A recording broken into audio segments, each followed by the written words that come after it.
एवी super academy में आपका स्वागत है। देखते हैं प्रैक्टिस सेट नंबर 11। ठीक है, नागर शैली की विशेषता है, इसमें से नागर शैली की विशेषता है चौकोर गर्भगृह। अच्छा, नागर शैली क्या है? जो उत्तर भारत में मंदिर वगैरह बनते हैं वो नागर शैली में बनते हैं और दक्षिण भारत में बनते हैं वो द्रविड़ शैली में बनते हैं। ठीक है, रेलवे में ये क्वेश्चन बहुत पूछा जाता है। पूना समझौता कब हुआ था? तो पूना समझौता 1932 में हुआ था। हिंदू विधवा पुनर्विवाह अधिनियम कब पारित हुआ? तो ये आपका 1856 में पारित हुआ था। टोडा जनजाति कहाँ पाई जाती है? टोडा जनजाति तमिलनाडु में पाई जाती है। ठीक, हमारे यहाँ क्योंकि हम अभी तमिलनाडु में निवास कर रहे हैं। कोयला का सर्वाधिक उत्पादन कहाँ होता है? तो छत्तीसगढ़ में होता है। अगला, मुदियेट्ट लोक नृत्य किस राज्य से संबंधित है? तो केरल से संबंधित है, ये वहाँ का लोक नृत्य है, जबकि केरल के कुछ नहीं।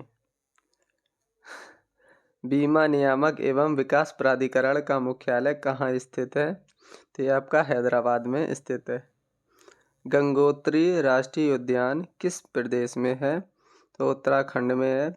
उत्तराखंड में आपका Rajaji national park, Gangotri national park तो है ही, और फूलों की घाटी, जिम कॉर्बेट, नंदा देवी, ये सभी नेशनल पार्क भी हैं। आगे देखते हैं क्वेश्चन नंबर 9। क्वेश्चन नंबर 9 में बोला है कि राज सिंह शैली का प्रारंभ किसने किया? तो आपके नरसिंह जी ने किया। अगला क्वेश्चन, निम्नलिखित में से कौन सी भारत की सुपरसोनिक क्रूज मिसाइल है? तो ब्रह्मोस भारत की सुपरसोनिक क्रूज मिसाइल है। चित्रकूट जलप्रपात कहाँ पर है? तो छत्तीसगढ़ में है। अगर पूछे एमपी में, तो एमपी में धुआंधार जलप्रपात जो कि जबलपुर में पड़ता है। उपनिषद का फारसी अनुवाद किसके शासनकाल में हुआ? तो शाहजहां के शासनकाल में हुआ। हिंदू विधि पर एक पुस्तक मिताक्षरा किसने लिखी है? तो मिताक्षरा जी विज्ञानेश्वर जी ने लिखी। जो ज्ञान देने माहिर है वही मिताक्षरा लिखेंगे। आंग्ल मराठा युद्ध 9 किस गवर्नर जनरल के कार्यकाल में हुआ था? ये किस गवर्नर जनरल कार्यकाल में हुआ था?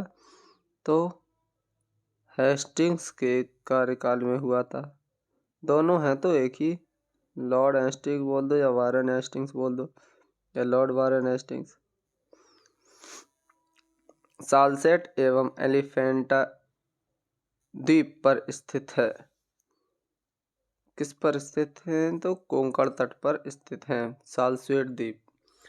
कोंकण तट कहने का अर्थ है इसका मुंबई वाले एरिया में। ठीक है, 16 नंबर क्वेश्चन देखते हैं। हड़प्पन संस्कृति के संदर्भ में शैलकृत स्थापत्य में प्रमाण कहाँ से मिले हैं? तो ये धौलावीरा से मिले हैं। संविधान का अनुच्छेद जो मौलिक अधिकार के निलंबन का प्रावधान करता है? 358 अनुच्छेद। मानव विकास रिपोर्ट कौन प्रकाशित करता है? तो एडीबी प्रकाशित करता है। और एडीबी का मतलब है एशियन डेवलपमेंट बैंक। लाल पांडा बांध पाया जाता है, तो ये कहाँ पाया जाता है? सिक्किम में। ठीक है, अगला, निम्नलिखित में से कौन एक मानव निर्मित वस्तु है? तो मानव निर्मित वस्तु रेयॉन है। ठीक है, रेयॉन के रेय से मानव निर्मित है। कौन सा हड़प्पीय नगर 3 भागों में विभक्त है? तो धौलावीरा जो आपका 3 भागों में विभक्त है। धौलावीरा अपनी जल निकासन प्रणाली के लिए भी प्रसिद्ध है।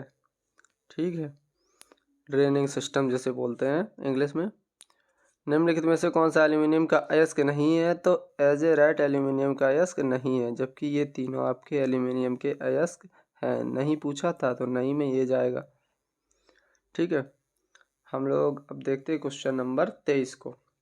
निम्नलिखित में से किसका संकलन ऋग्वेद पर आधारित है? तो किसका संकलन आधारित है? तो सामवेद का संकलन ऋग्वेद पर आधारित है। श्वेत क्रांति का संबंध किससे है? तो श्वेत क्रांति का संबंध दूध से है। ठीक है, और अंतिम मुगल सम्राट कौन है? तो अंतिम मुगल सम्राट बहादुर शाह जफर है। इसके बाद कोई मुगल सम्राट ही नहीं बना, खत्म सब। तो आप जिस जिस जहाँ से हैं कमेंट कर दीजिए। Thank you.